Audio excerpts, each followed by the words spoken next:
Assalamualaikum warahmatullahi wabarakatuh. Halo adik-adik kelas 4. Hari ini kita akan belajar tentang sumber daya alam. Indonesia memiliki kekayaan alam yang sangat beragam, sehingga ada banyak sumber daya alam yang bisa dimanfaatkan manusia. Apa saja potensi sumber daya alam di sekitar kita ya? Kondisi alam di Indonesia ada yang berupa pegunungan, dataran tinggi, dataran rendah, hingga pantai dan laut. Keragaman kondisi alam ini membuat adanya keragaman sumber daya alam. Sumber daya alam adalah segala sesuatu di alam yang dapat dimanfaatkan oleh manusia.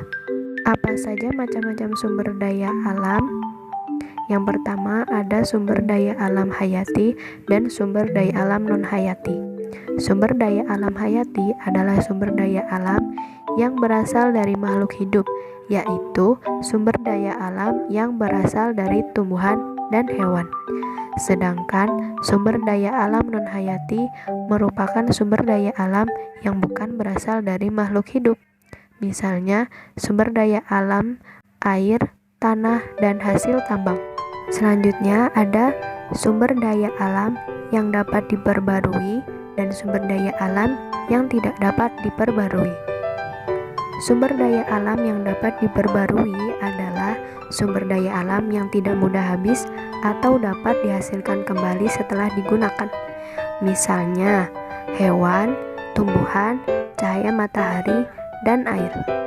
Sedangkan sumber daya alam yang tidak dapat diperbarui adalah sumber daya alam yang bisa habis jika digunakan terus-menerus, karena proses pembentukannya membutuhkan waktu yang lama. Contohnya seperti batu bara, emas, dan minyak bumi. Nah, sumber daya alam ini bisa dimanfaatkan secara langsung maupun melalui proses pengolahan.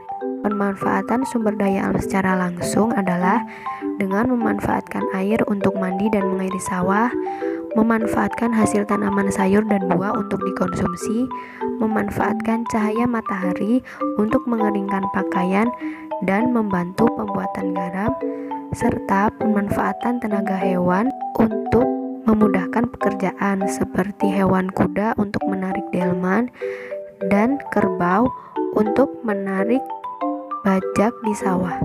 Selanjutnya, memanfaatkan sumber daya alam melalui pengolahan, yakni pemanfaatan kacang kedelai yang diolah menjadi tempe, tahu, dan kecap untuk makanan. Selanjutnya, pemanfaatan kapas yang diolah menjadi benang dan menjadi baju.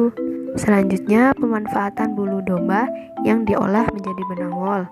Dan terakhir, pemanfaatan tanaman herbal untuk obat-obatan. Selain itu, masih banyak lagi. Nah, gimana? Sudah paham ya tentang sumber daya alam ini?